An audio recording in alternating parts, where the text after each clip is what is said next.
Donc découvrons maintenant l'intérieur du Renault Arcana E-Tech. Donc on est sur une planche de bord globalement reprise du Capture. Donc au niveau de la finition, on est sur plastique moussé assez rembourré au niveau du haut de la planche de bord. Ici pareil. Sur la partie basse, on va être sur des plastiques qui sont durs, par contre qui sont plutôt bien assemblés. Ça fait 1 an que j'ai véhicule, j'entends pas de bruit parasite, sincèrement tout est bien fait. Au niveau du style, donc ici nous avons ce effet carbone assez brillant. Et puis autour de la console centrale, nous avons ce noir brillant qui, s'il est joli, gare aux traces de doigts et aux micro-rayures. Au niveau de l'ergonomie, donc ici nous avons sur la portière la petite poignée. Tout ce qui va être donc réglage rétro, ouverture et fermeture des vitres à impulsion. Donc à côté du volant, on va avoir ici donc la touche pour tout ce qui va être maintien de voix. Ici, la réglage de luminosité de l'écran 10 pouces, la hauteur des feux et la touche préférée en hiver, le volant chauffant. En parlant du volant, donc on est sur un volant 3 branches RS Line avec le petit logo ici, avec ici des petites surpiqûres rouges et blanches. Donc le volant, il a vraiment une jante assez épaisse et bien rembourré, il est vraiment agréable au toucher.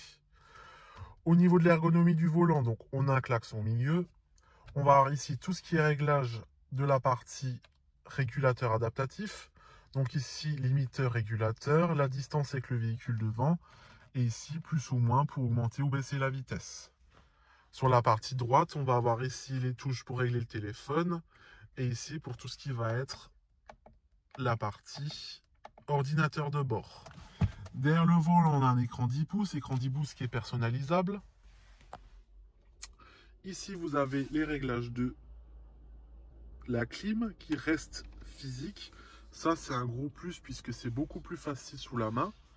Le petit bouton pour démarrer. Le grand écran dont on va revenir tout à l'heure. Les aérateurs. La porte extérieure. Au niveau des sièges, on est sur des sièges cuir et suédine. C'est de la suédine avec un cuir perforé. Les petites surpiqûres ici qu'on retrouve un peu partout dans la voiture. Même ici, le petit liseré rouge. La commande e-shift avec R, N, D et B, B pour break. Le petit logo E-Tech ici. La position P de la boîte automatique. Le frein de parking, le auto hold. Un petit rangement. Les porte-gobelets. La boudoir coulissant. Avec encore un petit rangement derrière. Ici, vous avez au niveau connectique 2 prises USB, une prise 3.5. Et cette partie ici dispose d'un chargeur à induction. Vous posez votre téléphone s'il est compatible et ça recharge le téléphone. Et au niveau des boutons sur la console centrale, on va avoir ici les sièges chauffants, la touche EV qui force l'électrique, la touche MySense, les warnings, le verrouillage centralisé, les e-park assist et le volant et le siège chauffant du passager. Parlons maintenant de l'écran. Et votre mari? Donc on est sur un écran 9 pouces, plutôt vertical. On est sur donc le système EasyLink de chez Renault. On n'est pas encore sur la nouvelle génération qui est sur la Mégane ou sur le Austral. C'est plutôt fluide sans être transcendant. On est sur un réglage en tuile avec différents petits réglages. Ici, donc, on va avoir la navigation, des petites touches raccourcies, toutes les aides de la conduite et le mode les modes de réglage multisense. Donc, on a un mode éco qui va changer les compteurs. On a un mode sport qui va changer les compteurs aussi. Puis, on a le mode MySense. Le mode MySense, ça va être le mode personnel. Ici, on a les différents réglages. Réglage de la direction, si on veut une direction plus ou moins souple. Et on va avoir le réglage sur l'éclairage, puisqu'ici, comme on va le voir, hop, on peut changer les lumières du tableau de bord. Hop. Après, ici, on a le menu avec info sur le véhicule pour faire donc la pression des pneus. Alors, ça va juste dire si la pression baisse, on va parler de la pression en temps réel. Et ici, tout ce qui va de la partie pour mettre à jour le véhicule. La partie téléphone, les réglages, la partie musique, la radio, la navigation qui utilise donc Google.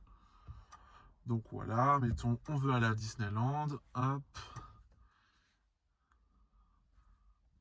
Elle calcule l'itinéraire, hop. Le design est plutôt sympa sur la partie GPS.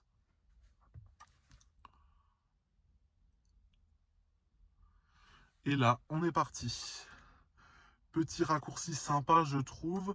Imaginez que vous êtes à un endroit où vous ne savez pas où mettre de l'essence. Il y a une touche L'itinéraire est calculé. Prenez une route digitalisée.